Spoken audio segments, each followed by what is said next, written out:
Yo, yo, yo. Welcome back to Raptors Flex Plus. I am your host, Kyle. And in the house, I also got my homeboy. You know his name, but you can tell him too. What's up, my G? Can I kick it? Let's do it. I'm about to go Paul Pierce on this episode. Hopefully the crowd applause drowned that out. Yeah, Paul Talking hopes that reckless. too. Huh?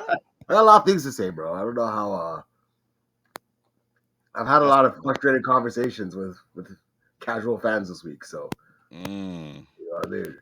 All right, all right, all right. Yeah. Well, I know that we're going to get into a lot of conversation. We got a few topics lined up for today's episode. And for anyone that's been supporting this channel in some way, shape, or form, bless, we appreciate you. Please continue to share, like, and subscribe because we appreciate the love. So, my man, What's shoot, up? first of all, how you holding up, man? Life treating you good? Yeah, man. Work, a little bit of play, work, more work. And then Facts, here we facts, are. facts. Friday. This is always a part of the week I look forward to. So you know what I mean? Thankful for another day to be here and woke up breathing. Can't complain. Done, no, done, no, done, Yeah. no. Yeah, man. And I think that, Dame Lillard's probably happy this morning as well, man. So the Bucks took out the 76ers last night in a 1-point victory from that game was in Milwaukee, right? Pretty sure that game was in Milwaukee. This sure was in Milwaukee. All right, proper. So that I'm sure you tuned in for that one because you've been talking about Dame going to the Bucks ever since he got there, and you've just been like, you've been like the biggest Dame supporter since he got there. So like, you watched the game, right? Yes, I did. All right, so Yo. like, tell me some Okay, thoughts, man. first of all, Giannis is happy this morning. Ah, Giannis is facts. happy this morning, right? Dame is the giver of happiness right now, right? I don't know if you watched that game, but a couple points from there. I watched I some of had it. this I had this argument or this conversation with a person. I'm like, Dame is the number one option on that team. In fact, I think the way I phrased it that made people upset. I was like, this is Dame's team right now. A lot of Ooh, people okay. So upset. that phrasing right there, Yeah. fam, that's different than like Dame's the number one scoring option. You know what I'm Yo, saying? the truth hurts, bro. The truth hurts. You understand what I'm saying? But Wow. Dame had 19 points in the first quarter or first half. All right. I'm gonna break down the logic to you. I think they were pretty closely matched for that first part of the game.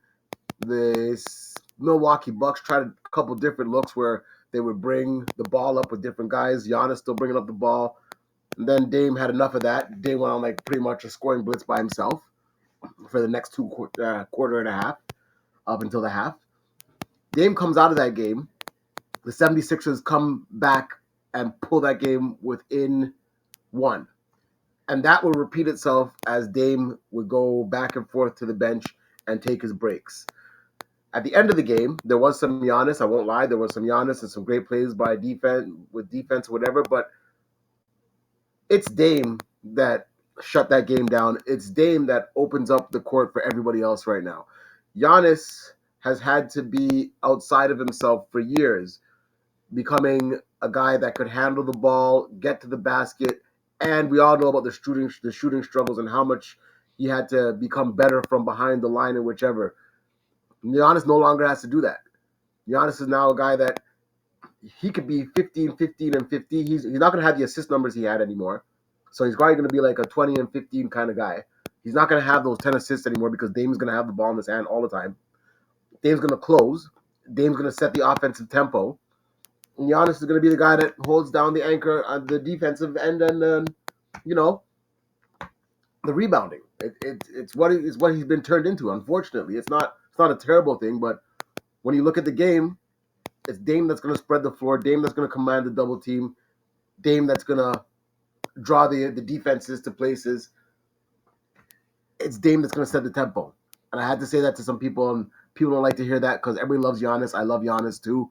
You know what I mean? Giannis is a hardworking guy, came from nothing, but no matter how this plays out, by the end of the season, people are going to be tuning in to watch Dame. Yeah, yeah. And I think that's a solid analysis. Like, I could understand how people may feel like, okay, hold on, this is Dame's team.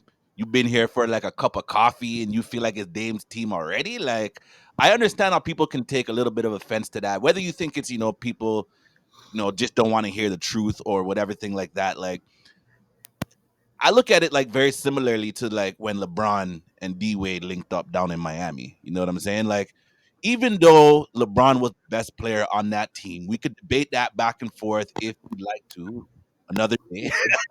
Because me and you on the LeBron talks is crazy. But at the end of the day, that was D Wade's team. You know what I'm saying? D Yeah, Wade's been there. D Wade was, put that team on the map by bringing that team its first title. Similarly, Giannis brought that team its first title in, I think it was since 1970 something with Kareem or something like that. But it's been a yeah, minute, yeah. obviously. It You know does. what I'm saying? So uh, here's what I'm gonna say. It's Giannis's team, okay? But I think that Dame is the best player offensively on that team, and he's the number one scoring option on that team. A lot of the different things that you mentioned in terms of, how we sang the tempo and, even down the stretch, who do you want taking that shot? Like, obviously, it's Dame time all day long. Dame Hmm. time all day long. But, you know, Giannis scored 30 points per game last year. Lillard scored 30 points per game last year. So this is a unique situation now where you have two 30-point scorers that are, coming together and, trying to figure out how they can coexist in their efforts to bring Dame his first championship, similarly to what D Wade did for LeBron. You know what I'm saying? So, Okay.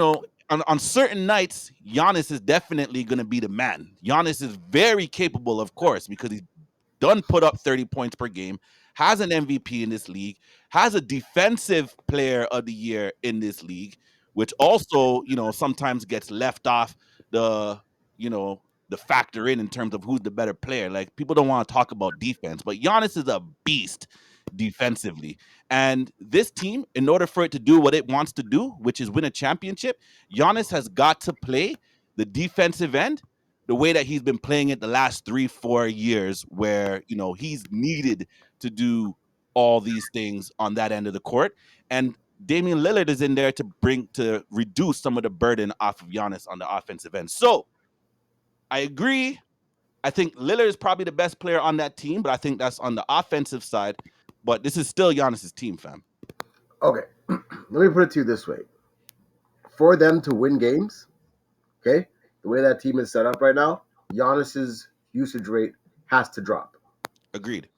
Has to drop. It doesn't. It Mm. isn't even like a question. It has to. You understand what I'm saying? Dame has to be the focal point of the offense, and for Giannis's usage rate to drop, his stats are also going to drop. There is no, there is no question about that. You're not even looking at him in that when they take the final shot, it's Dame, probably Chris Middleton, and if it's a three, even Brook Lopez, then Giannis. Well, I'm not so sure about like that I'm in probably that pushing it with order. Brook Lopez.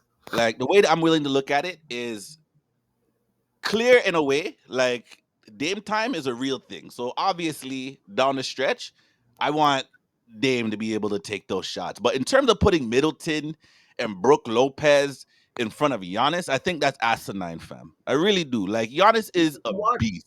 You get that man in the lane, and he's gonna dunk on you, and it's an and one. He's too strong, bro. There's more than one way to win a game at the end of the game. You don't have to always take a shot. It could be a layup around the bucket. It could be just, you know what I'm saying, like a lot of different ways. So, I'll let's agree with not that. just say it's just a jumper. I'll agree with it. I mean, we're one game into the season. Facts. I tend to say crazy things one game into the season. It's fine. Fine. I like it. I've been dormant for months now. So this is Okay. this is what you get. But the season will tell. It was also asinine when I said Denver was going to win last year. So it's what the fuck. Mm, It's all good. It's all good. I mean, that's a lot closer than Brooke Lopez and Chris Middleton being end of I the think game Brooke scoring Lopez. option ahead of Giannis. I'm pretty sure he hit a go-ahead three last night to help seal that game. I don't want to downplay that those guys, how impactful they are to that team. Like Brooke Lopez is so underrated on that team. You know what I'm saying? Absolutely. Like I actually like Brooke Lopez on that team better than Middleton. If for whatever reason, I know it's game one, no one wants to go crazy and start flying off the handle. But if for some reason the Bucks need to make a trade, there's no way in hell I'm trading Brooke Lopez. It would be Chris Middleton before Brooke Lopez. Like big facts for me. You know what I'm saying? This is a guy who we had a phone conversation in the middle of the week, and I said something about trades, and he called me crazy. Here we go. No, no, no. Yeah, we're Here talking we about my go. Raptors, fam. Don't. No, no. Well, Sorry. you're asking for the Paul Pierce special, bro. you're Oh my really asking god, for it. You're really asking for guy. it. Anyways, You gonna bust anyways, out the You gonna bust out a little blunt, some I might yak. not the yak. It's early. No problem with the blood at this time. Not the yak though. All right, fine, Anyways, fine. So yeah, so let's listen. let's keep moving on then a little bit then. Yeah, So, you know, obviously keeping to that same game, the Bucks took down the 76ers. So on the coaching aspect of it, you have Adrian Griffin, who's the new coach for the Bucks, previous assistant coach under Nick Nurse in Toronto. yeah. And you Congrats to also him. have Nick Nurse now coming from Toronto coaching the Sixers. So basically he's going up against his protege. But Yes, Nick Nurse took the L. So you like did. what do you think about that, man? You deserve that, Nick. You deserve that for going over there to Philly and joining forces with the flipping enemy. You could have gone anywhere you wanted to, and you went to fucking Philly. You deserve what's happening. I don't know what James Harden's problem is, but you deserve that, Nick. I liked you a lot. Don't know why you went over there. Don't know why you went to Philly of all places to coach. I would have been happier if you ended up in Milwaukee. I don't know why this guy went to Philly, but I mean, it's quite easy why he went to Philly. Like Joel I mean, Embiid's the reigning MVP. Like if you had the opportunity to coach the reigning MVP, and Nick Nurse thrives in those situations. When he has a superstar on his team and that team is championship ready, so to speak, Nick Nurse is like, it's game time for him. So like I'm not totally like, you know, heartbroken or, sour or salty about this guy leaving Toronto. Like I think it was time for him to go. And, it just so happened that he had the opportunity to coach the reigning MVP. So like, what are you gonna do, fam? hate. I'm gonna hate. I'm gonna hate for the first 20 games, and then I'll get out of my feelings. I'll be, G's and I'll be P's. cool. Well, I'm gonna hate on Nick Nurse for like 15 games. Anyways, Philly didn't look terrible. I think Joel Embiid offensively, I liked some of the things that were happening with him. But they didn't look great. They didn't look great. I didn't like. I think it's new coach, new team. You got to give them some time to gel. Tyrese Maxey was out there Maxian. Joel Embiid was out there doing Joel Embiid things. Um, Defensively, they definitely fought their way back in. They definitely had that. They definitely were able to put some runs together. But it's hard to tell because again, there's a whole talent level there, and then also it's a new coach, new system. So with the one game, it's very hard to tell how good they might be this year. Nothing really jumped out to me. You know what I Yeah. mean? Yeah. Yeah. Like for me, like I just think it's very evident that that team's missing James Harden, man. That's like $30 million back at your training facility, just trying to figure it out with is it Rico Hines that's over there? I guess. Yeah. So I think Rico Hines, so like obviously like, he gets a lot of credit for, developing young players and conditioning players. He did it with the Raptors, right? Yes. So the joke to me was that James Harden came back and was getting ready to come back to get onto the plane. And then somebody stopped him and said, "Yo, fam, you can't get on this plane. Like, you gotta go back to the training facility, yo." That is wild, man. That cannot be good for like team morale and team chemistry. My man's about to get on the plane and couldn't make it. But anyways, I digress. Like obviously he's still one of their best players. You know what I'm saying? Yes. And you would have loved it for one of your best players to be able to be in training camp with the rest of the guys while you're learning new strategies and new schemes from the new coach. You know what I'm saying? So you thinking that you could just, hold out because you felt like, Daryl Morey did you greasy and you can just show up here on game day and get on a plane. Like, bro, like it doesn't work that way, man. It really doesn't work that way. And I think like that was really detrimental to Philly last night when I was watching them because they're missing a guy that is a walking 20 and 10. You know what I'm saying? Yep. Yep. And sorry, say what? No, I said yeah. I'm agreeing. Yeah, man. And like, at the end of the day, the Bucks are trying to figure out their own thing. You know what I mean? In my opinion, where you have two stars that are trying to figure it out, and you have new role players or players in new roles, i.e., Chris Middleton, that they're not used to. So we seen the Bucks be up 20 in that game at points, and then Philly will come back on them, make a run, and it was a close game. So I thought Nick Nurse did all right in his first game as coach for Philly. I think they were going up against a team that has the potential to be a buzzsaw. And, hold your L, yo. Like, Yes. James Hold it. Harden, get right and let's get it popping in Philly, like when y'all are ready, but just not against us. Here's the thing. Here's what I want to say about Philly. This is what fines are for. This is what fines are for. This is where you fine somebody, right? What's happening in Okay. Philly is the same thing that's been happening in Philly for years. Somebody gets fucking butthurt over some bullshit, and then you guys are making all these fucking, excuse me, the Paul Pierce is here, but It's okay. Go ahead. you're making all these emotional decisions. What are you sending him back on the plane for? To embarrass him? It doesn't matter. You need him. You still need him to win. You're only the only thing on Philly's mind should be championship. Find the guy a bunch of money and put him on the court. Just Yeah. find him. Find him and put him back on the court. This, yes, is detrimental. It sucks when your superstar doesn't show up to camp and he's acting like he's special. But let's be honest, he is. He is special. He's more special than most of the guys on that flipping team. So much so that we're talking about him and he didn't even play last night. Yeah. That's a So big find fact. him, make him spend some money. Maybe he has to buy the coach dinner. Get over your feelings because the whole reason that you're doing this is because you're supposed to be making a championship. Now you're worried about, oh, he called me. Are you a lie? Maybe you did lie. So what? Get over it. This is the NBA. What's the no time for hurt feelings? Daryl Yeah. Morey, well, you called down to some security guard and said, oh, tell him he's not getting on that plane. Not after he said what he said and not after showing up to training camp. No, find him. Find him and put him on the court and make him play. Give Nick Nurse the tools that he needs to win this championship. Stop playing your superstars, you know what I mean? And selling them short because there's some emotional fatigue that's going on in this organization. You did it when you had Jimmy Butler. You guys traded him over some soft ass Charmin shit. That cost you 2 years. And now you're doing it again. You're Let's a not general forget manager. about the Ben Simmons situation either. Like, And I don't know if that was handled the best. you got the Ben Simmons, everybody's coming out saying stuff.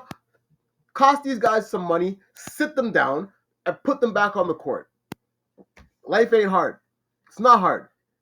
It's not hard. Kawhi came to Toronto. He wasn't happy. And you know what they did? They worked it out behind closed doors and they won a championship. Take a hint.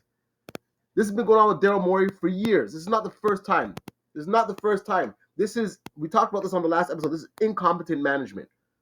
This is incompetent front office antics. Do you think potentially like that was one of the factors why they wanted to hire Nick Nurse for the fact that he has experience dealing with disgruntled superstars and was still able to churn out a championship in Toronto? I'll tell you why they hired Nick Nurse. They hired Nick Nurse because the Raptors won with Nick Nurse, and everybody does what the Raptors do. It's a thing that I don't know why nobody in the NBA wants to admit it. Adrian Griffin is coaching the Bucks. They damn near tried to make the Raptors 2.0 over there in the Clippers with Kawhi. They took half the team. Nick Nurse is now coaching the 76ers. Fred VanVleet just got paid an astronomical amount of money to lose by 30 the other night.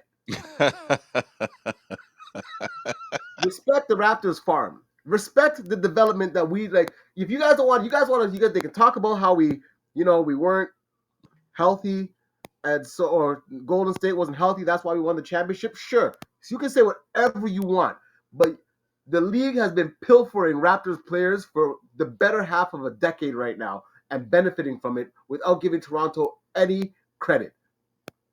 Any credit.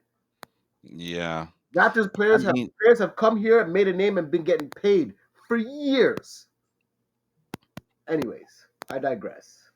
They didn't hire Nick Nurse because he has experience dealing with disgruntled stars. They hired Nick Nurse because the Raptors were winning with him, and the Raptors fired him, and it was an easy way to get something that was working for the last 10 years, last 5 years in your front office or in your system, right? yeah. But they don't even really know why they want Nick Nurse, because if they knew why they wanted Nick Nurse, then they would have just fined James Harden and put him back on the fucking court. Yeah, yeah. I mean, I literally just thought of that now. Like, obviously, you hire Nick Nurse because you feel like your team is in a championship window, and Nick Nurse is a championship coach recently, not like back in the day, like what's One the man, Doc championship. Rivers, who won in 2008. Like that championship credit has like dried up for you, Mister Doc Rivers. So, anyways, never mind. That digress as well. Um, you know, staying on kind of Raptors content, NBA slash NBA content. You mentioned Fred VanVleet because he just caught a stray in there somehow. Like,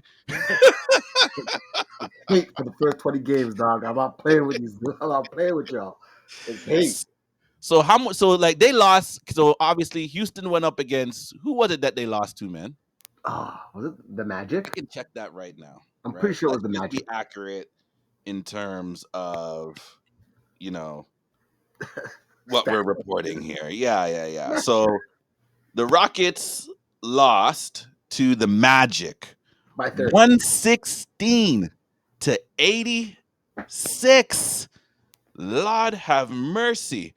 Fred Van Fleet's stat line in this game was 5 for 13 from the field, which included 4 of 6 from 3, 14 points, 5 assists. Um, would they lose by damn near 30 or 40? Like, I can't even do the math. But, anyways, they got slapped. Yeah, 30. So what's going on over there, man? Fred left a situation where you know there was stability within that franchise, but recently it's been a little bit rocky in Toronto. So he took his bag, bet on himself, and he's in Houston. First game, you get blown out. Yep. What's going on there, fam? Well, Fred's going to have to learn that the reason that he's there is not to score 15 plus. He's not in charge of that team, and that may be what's going on. But it's going to take some time. Like, they're a young team. I'm sure they didn't expect to lose uh, Kevin Porter Jr. To the the scandal over the summer. But like, it's another thing. It's like, and I'm seeing this in the NBA. Everybody thinks that they can do the LeBron system. And what I mean by that is that you just pay a guy that was a winner, and it's gonna fix everything. You just put it on the players. Hire a new coach, get a bunch of fucking names, put them together, and think that that's how this is gonna work. No, you really need to go and study guys. You got to know what makes guys tick. You got to understand the guys that you're bringing in, the guys that you're pulling out, what it does to chemistry. You got to be a competent front office. And I'll give James Harden this: as much as he is out of line and unprofessional for saying the things that he did this summer, it's something that's been going on in the league for years now. You know, everybody thinks that they can just put a bunch of stars together, a bunch of big names on a piece of paper, and it's going to fix whatever's going on. Houston has had maturity issues for years now. They even had maturity issues when James Harden was there, and they were a really good team. They still had maturity issues. And you got to look at what's going on in that city. And I'm not saying the city is full of bad people, but whatever amenities these players might have access to, what they're doing with their free time, how it's being used, and how you're growing these young men in order to try and win yourself a championship. You got Jalen Green on there, who's a number 2 pick. You got a plethora of talent, and you're in the same boat that OKC was in. and you still can't seem to churn out anything under the bottom of the league, you pay a new point guard, who's been a pretty much a defensive minded, hard nosed, tough nosed guy, and you guys lose by 30 in your first game. All right, it's a 1 game sample, but I really hope it gets better for you guys because that ain't it. I just think they just need to really look at what is going on with that team, what's going on with the makeup of guys that they're drafting, and what they really want to do. Because for whatever reason, it's not been hitting. Not to mention, that was a team that Daryl Morey was in charge of for a long time. Let's just throw that out there. Mm, that's a fact as well. That's a fact as well. So I think you make some really good points in terms of your analysis, in terms of what's happening with the Houston Rockets. Um, I'm more in the boat of I think this team, and I think you said as well. Like I think they need a little bit more time. The roster is extremely young. And you see this happen in teams that just completely just blow it up, right? Your superstar leaves. We did it. Shoot, we did it back when Chris Bosh left and, we got rid of Bargnani and these guys. Like when you have to start from the bottom, right? You draft some young players and then you try to bring in a steady veteran point guard, such as what we did with Kyle Lowry back in the day.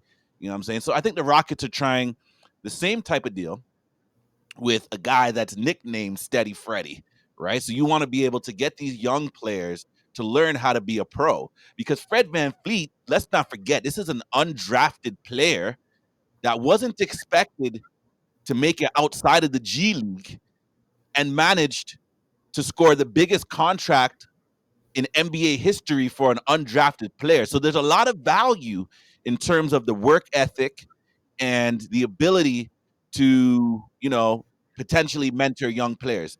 So let's not forget as well, they've also went and got Emi Udoka. Uh, there's a lot of like, I didn't depending on forget. what side of the coin you fall with that one, like that could be a little dicey. But for me, I actually think Emi Udoka is a really good coach so far, right? Your first year, you take a team to the finals. Mind you, they had a lot of talent in a Jason Tatum and a Jalen Brown and some of the other guys that they have there. But at least he has a track record to say, "Yo, I've taken a team to the finals." Um, so I think the Rockets, like again, to your point, it's a 1 game sample size. I don't want to overreact to Yeah. a 30-point loss on the first night of the season. But, hopefully Fred's motives for going there were more than just the bag because it's going to take a little while for the Rockets to get together and be a championship contender if they're even able to get to that status. Yeah. Let me say this. Just to touch on one point really quick. The Raptors did blow it up, and they did not get Kyle Lowry because Kyle Lowry was going to provide some sort of steadiness for that team. Let's remember how Kyle Lowry got to where Kyle Lowry got to, Yep, you're right. right? He was playing behind Jose Calderon, right? And Masai, it's a well documented conversation. Masai turned to him and said, "What kind of player do you want to be?" And that is, to me, that's where I think the lack of, I don't know if those conversations are happening in places like Philly or, Minnesota, Houston, right? Like, it takes that kind of accountability on all parts for, I think, you to start bringing together a championship team. And I think a lot of people got it twisted because they feel like when LeBron went to Miami and joined forces, they forget that he had to have a talk with Riley as well, right? They lost that first year. And then Yep. Riley called him out and said, what kind of player do you want to be? Also, this is your team, but this is my organization. And it's coached by Spoelstra. So you're not going to come here and play the coach firing game. You're not the coach. You're the player. This is who I've chosen, and you're going to follow this system, and you're going to win, right? Yeah. Miami has had a steady culture ever since Spoelstra's been there. The Spurs have a steady culture, right? We get to talk about all the romanticized stuff of basketball, but we rarely talk about how front offices affect these young players. And I'm sorry, in Philly, like I said, they need to get it together. And I think the same things. I'll wait to see, sure, because Fred's there now and whichever. But I just don't see it when I think like, you know, Fred and Dylan Brooks are the ones that are trying to bring you back into games. I think there's got to be more accountability on these young players that are number one draft picks. So Yeah. or lottery picks. You know what I mean? So, however that's going to happen, it didn't go well with Fred and Scotty. It seems that that's starting to come out, and Fred's going to have to learn to do that if that's true. Yeah. And I think that's where I stand from. That's been my stance from even before they played a single game. So we'll see what happens. Also, I'm not in the locker room, so this is just me talking. Yeah, but I think you make a good point though, right? Like in terms of the front office and their effect on young players. Like that is such an underrated quote right there from you, where I don't think I've really heard a lot of people talk about that. Like like they talk about the coaching staff, they talk about mentorship with veterans on the team, but you don't really hear about the front office and their effects on younger players. And I Yeah. think you're like 1000% correct with that. And that's why people want to poach Masai. Every friggin' year you hear like, yo, like the Wizards are poking around or the Knicks are poking around, all type of foolishness, right? Like obviously you don't hear that in Miami. Like Pat Riley is just, it's not gonna happen there. But I think from a Houston Rockets standpoint, let's give them a little bit more time and see what they are able to produce as a franchise now that Maury's gone. I think he's been gone now maybe 2 seasons. James Harden's now been gone maybe 3 or 4 seasons now. And they're starting to put some veterans around their younger players. So let's see how it goes. And they got a new coach in Imi Udoka. So we'll see how it goes with them. I'll definitely be keeping an eye on what the Rockets are doing, simply for the fact like I want to see what Fred is saying. But let's stay in the state of Texas, man. Let's stay in the state of Texas, man. Come Yes, on. they. Congratulations to Wemby for almost fouling out. Just joking. Nah, man, I think like that was just must see TV for a lot of people. And I think like we were let down a little bit by Wemby's foul trouble in that game. But I thoroughly enjoyed when he was on the court. You know what I'm saying? Like the first 30 seconds of that game, this guy got a block on Kyrie. Like, my man was standing over at the wing and just reached his hand in and just put a block in on Kyrie. And he's shooting threes all night. And then in the fourth quarter, my man woke up, started getting down the court, dunking, hitting some mid-range shots, hit another three. I think he ended the game with 15 points and 5 rebounds for the night. So in the grand scheme of history, not the greatest opening night from Wemby, but I think that there was a lot to look at and be like, wow, this guy's going to be a player if he can start to put it together. Um, what do you think, man? Am I bugging on that? No, I think a lot of people were. Another conversation I was having with a lot of fans this week was, Wemby didn't look that great or whichever. He only scored 15. That's not a great debut. And I'm like, the one thing I'll say about Wemby is that to me he looks like a winner, right? Fourth quarter he came, he showed some emotion. He's playing hard. Um, I think Wemby's gonna. I think his second game will be more of a debut than his first game, and he's shown that so far. Every time they have something, summer league, Yep. preseason, every time he comes back, he gets a little better. So I think that's what's gonna happen with Wemby. Also, I don't think he expected that Derek Lively kid to be dunking everything. Uh-oh. This guy's a two-hand menace, dog. Everything. Uh-oh. God He stole the damn. night, man. He damn. He two-handed everything. No, there's no one hands anywhere and over everybody. Mm-hmm. So it's all right. Wemby will come out. I got a Derek Lively show. I came to see Wemby and I got to see Derek Lively. Don't know who this kid is, like a third round draft pick, but damn, he got some springs. Luca is Absolutely, having a man. field day with that. Like So, I was but saying, yeah, he's I think, wearing the I think Vince Wemby Carter will be a lot, shocks, a though. lot better. Huh? I was saying that he was wearing the Vince Carter shocks the way he was jumping out the gym. The Nike Man, shock. he was something. Something. Boy ate springs for breakfast, but he was two-handed in everything and with ease.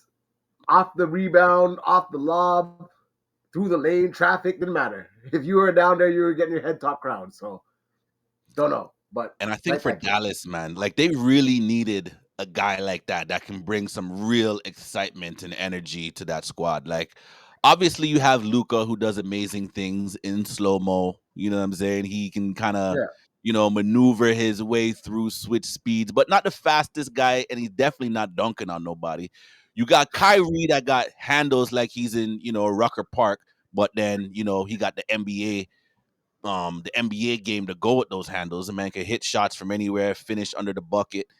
But to have a guy, and they also got another guy over there too. I forget his name, Josh something, I think. see. Um, huh?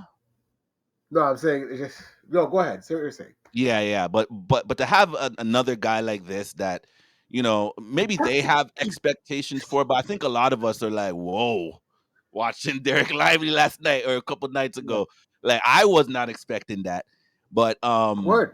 yeah, to bring that type of energy when, let's say things aren't going that great and then you just spark the rest of the team with the spectacular play. Like that's going to be very valuable for that team in order to keep everybody kind of engaged because that happens, man. Like, obviously I've never played in the NBA, you either. But like there's been times when, when I was playing ball just on the court and then someone does something ill and then I want to get down a little bit lower in defense and play. You know what I'm saying? So like I think Yeah. that could be Hypes up the very squad. valuable asset to the Mavericks. I think so too. They needed something like that because again, it wasn't just about throwing. They needed pieces around their stars, and Yeah, I think that's what Dallas has been missing. So I'm happy to see that. I'm happy for everybody in that situation. Sorry, Wemby, but you got another chance to come back and impress us again in the next game. So I agree. I we'll see what agree. happens. Yeah, So, with all that being said, right?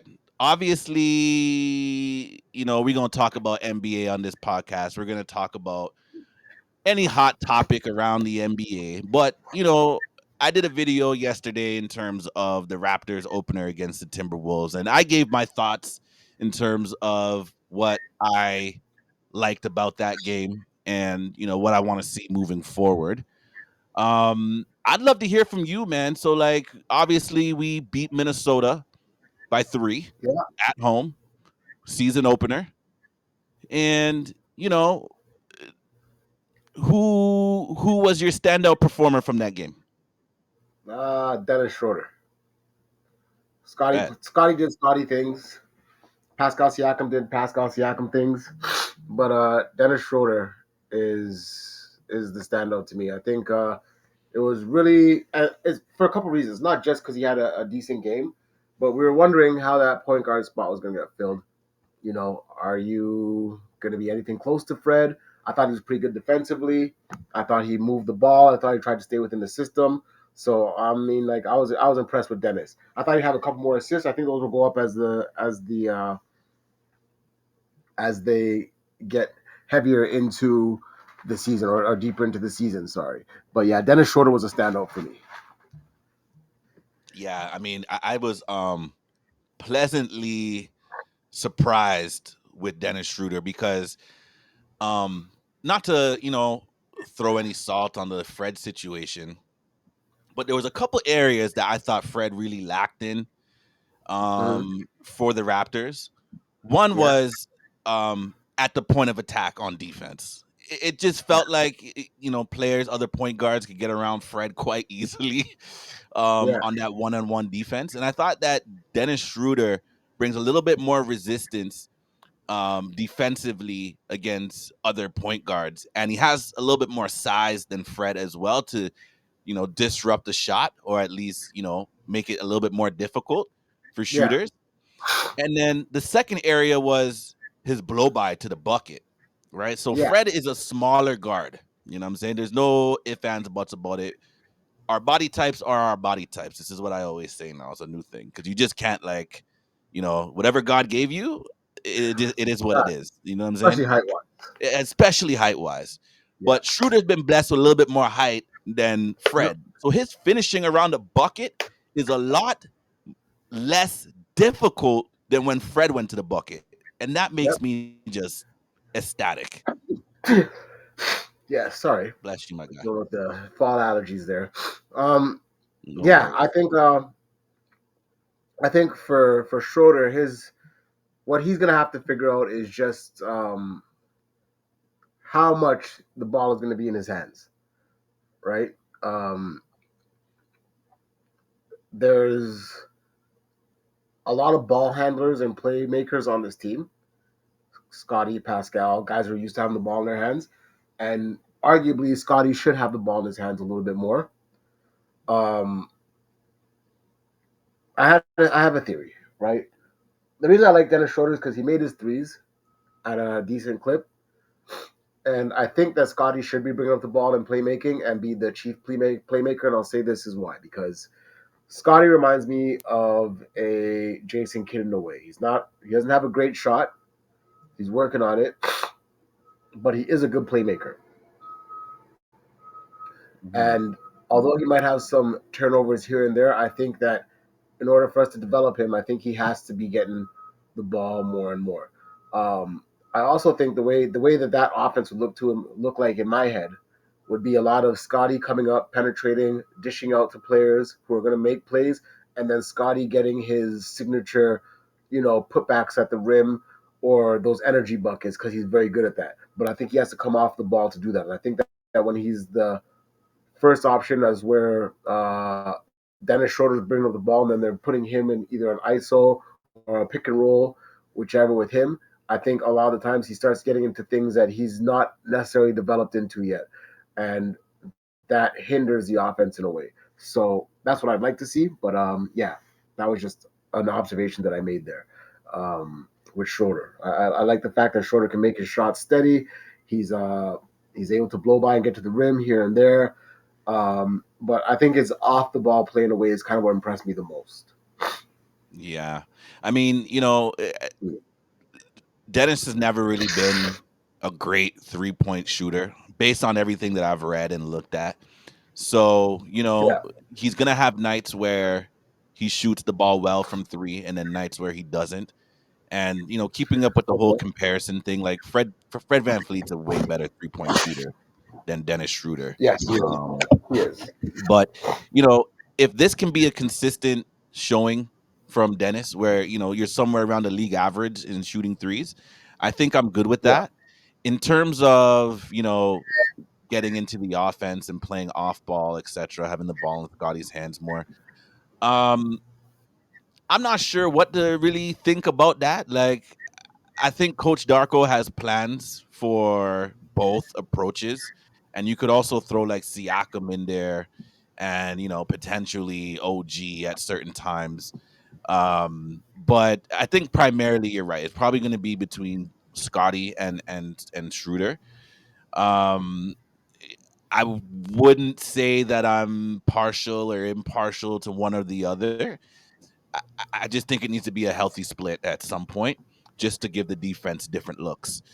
Um, and that we can get into different actions based on the strengths of those two different players off ball. Like I would probably assume that Dennis Schroeder might be a little better of a 3-point shooter than Scotty Barnes, although what Scotty Barnes has been showing me so far in the last few games, even though a couple of them are preseason, is that he's looking to be more capable 3-point shooter this year. So again, it's game one. I think there's still a lot more to learn with this team, and I'm here for it, fam. I'm definitely here for it. Yeah. Um, Let me say this. I'm still worried about the offense. Everybody's hyped about this offense. I'm still worried about it. I don't know where our scoring is coming from consistently. I know that we have a bunch of guys on the court that can do things and they're all right scorers, but we don't have a scorer. I think the closest thing we have to a scorer is Gary Trent Jr. Right? Like he's a guy that I'm comfortable. I know you're going to shoot the ball. I know that's going in most of the time, but he's coming off the bench anyways. Also, we didn't see any Chris Boucher, which What pop there, fam? Zero Yeah, I Chris don't know. Boucher. Zero Chris Boucher. I don't understand that. I don't know if he's fought. We haven't seen a lot of Chris Boucher. Period. Preseason, whichever. So I mean, like he's been one of our. He's been that energy guy for us a lot, right? So I'm a little bit concerned about that. But yeah, where's our scoring coming from, man? Yeah. I think based on everything that I'm hearing right now, like this team wants to hang their head on the defensive end.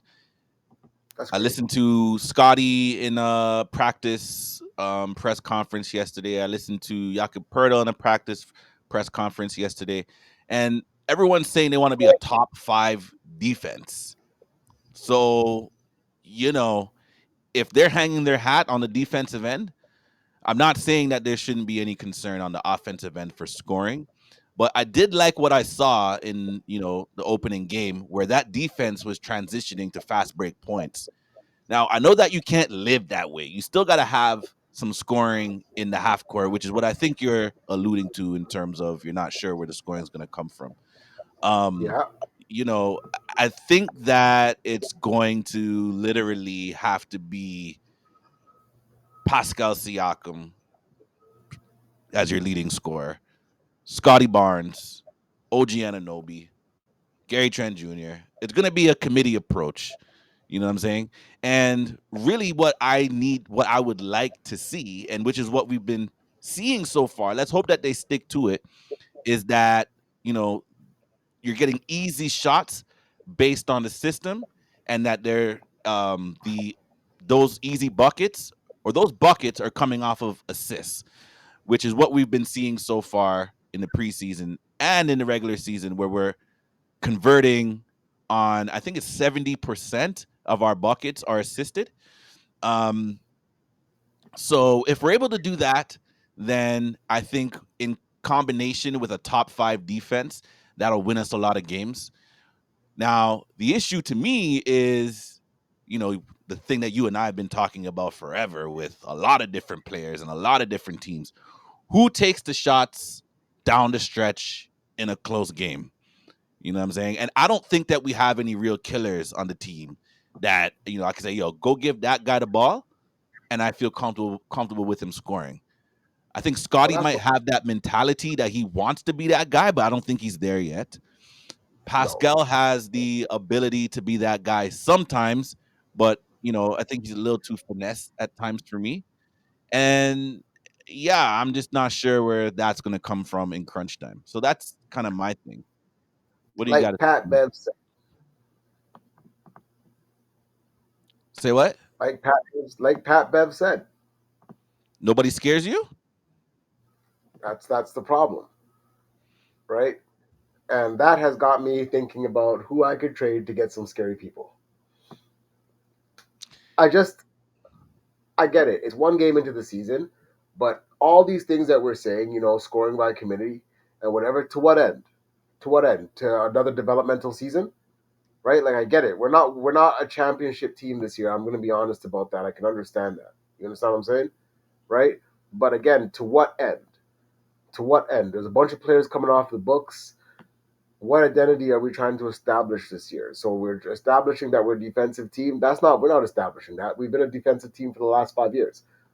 Niggas is hanging their hat on the defensive end because they know everybody knows that we can't score. Period. There is no you can't piss on my back and call it rain. Sorry. I love this team. I love the players that have been here. I'm emotionally invested. I get it. But to what end is what I ask every fan that starts telling me about all the good things the Raptors can do. To what end? What is the point? What are we doing? Where are we going with this squad? And I think what Masai is doing right now is thinking the same thing I'm thinking. Is you guys are gonna play so I can figure out who needs to go and who needs to stay. Play for your lives. There's a fork. Y'all fight to the death. Mm, That's what's happening right now, right? yeah. So to me, I have a responsibility on any platform to give you an honest opinion about what the Raptors are going through and what I see, right? So yeah, I'm looking at Minnesota the team we just beat and wondering, well, who can I get from this team? Because y'all have been trying the same thing and it's not working, right? I'm looking at the Blazers, I'm looking at the Clippers, I'm looking at everybody because, you know, two things stand out to me on this team. One is Pascal Siakam's age does not line up with the winning window that's on this team right now. And two, a decision has to be made as to whether it's him going or it's OG Anunoby going. And that's just a realistic take. It's not that I hate any of those guys. I think they're very good. It's just at some point, Scotty has to be given the room to develop if we're going to say that this is his team. And we got to start building a team that looks the right way around him. And unfortunately, this is not it right now. Yeah. I think you make some really good points there as well, right? In terms of killers, from a basketball standpoint, people, killers. There's only a Yeah. handful of them in the league. So, like, you got your Kevin Durant, you got your Devin Bookers, you got your Steph Currys, you got your Dame Lillards, you got your Nikola Jokic's, you got your Jamal Murray's. There's only a handful of them in the league, and a lot of them play on the same damn squad, yo. So Yeah. I agree that although, we are going to be challenged to score, and I think you make a great point in terms of how Masai may be seeing this team, and a great analogy, actually. Here's a fork, one of them. Y'all go eat. Or fight to eat. But, I think what scares me with some of that mentality is that from a business standpoint, these guys are assets to, like, in business, like they're people at the end of the day. So I don't want to make it sound like I'm just like sounding crazy. You know what I'm saying? They're people, but from a business standpoint, they're an asset that you can flip for something. Now, Right. if you're going into the league year without guys on contracts, you're basically saying, okay, if y'all want to be here, then y'all got to show me. But maybe they don't want to be here like that, and then they leave for nothing. And then what? What are you left with? You have no draft capital to build around Scotty. You don't have enough talent to compete around with Scotty. So, like, let's not be, you know, in business malpractice here in the way that we're running the ship, Mister Messiah Ujiri. No disrespect, but like, what happened with Fred? Like, that can't happen no more. So, like, I understand how you're trying to look, like how he may be trying to look at this in terms of, um, Toronto as a destination, and people should want to come play here and all that. The reality is that we have trouble getting stars in free agency. So if you Absolutely. have talent already on your squad, let's treat them with a little bit more, like, finesse in terms of that situation instead of just a hard gavel, because not everybody reacts well to that. Agreed. I completely agree. I don't know. I think there's a little bit of a fumble there. Maybe we'll be pleasantly surprised and it won't be that there is a fumble. But yeah, I agree. I think we're in a very dire position right now. And the only way out of it that spells to me is that you have to trade. You have to make some trades. Yeah, You have to. You have yeah. to. You don't have a choice. So there's something incoming because other than that, it would be one of the biggest fumbles in front office history ever. Well, we know Right? Scotty's not going nowhere because they picked up his fourth year option Yeah, but you can't lose Pascal and OG for nothing. for nothing. Exactly, exactly. Right? So right now, you might be we might be just losing. We're gonna have to trade somebody, and that's the sad truth. Yeah. Yeah, I agree with you on that one, my friend. And, you and I are going to continue, at least trying to meet up on Fridays to continue this podcast. Talking about different things around the NBA, and of course touching on the things with the Raptors. But we are coming up close to an hour, and, I think we need to wrap this up. So, everybody, appreciate you for listening and supporting in some way, shape, or form. Kanai, man, what's your closing remarks, fam? Um, don't be disheartened by the fact that I'm ready to trade somebody. I think this is the ebb and flow of the league. So let's all enjoy the season still, but be realistic about the fact that this team is in a place where change is needed, and there's gonna be some painful things. We gotta go through some painful times to get to the top. So He's a professional, folks. He's a professional. sometimes I'll be a little bit less Paul Pierce next week, maybe. Nah, man, I like your pocket, man. I like your pocket. Pause. For real, for real. All right, yo. So, yo, All man. Kanai, thanks again for joining, and let's continue to keep this thing going. I'm gonna keep pumping out some episodes talking about the Raptors and things around the NBA. So, if you want to keep getting this original content from the original Rude Boys, yo, man, subscribe. Yeah, yeah, yeah, yeah, yeah, yeah, yeah. Subscribe and hit the notification button. You know the flex, man. We out. no, no. Yeah, yeah. Yes, sir. Peace, God.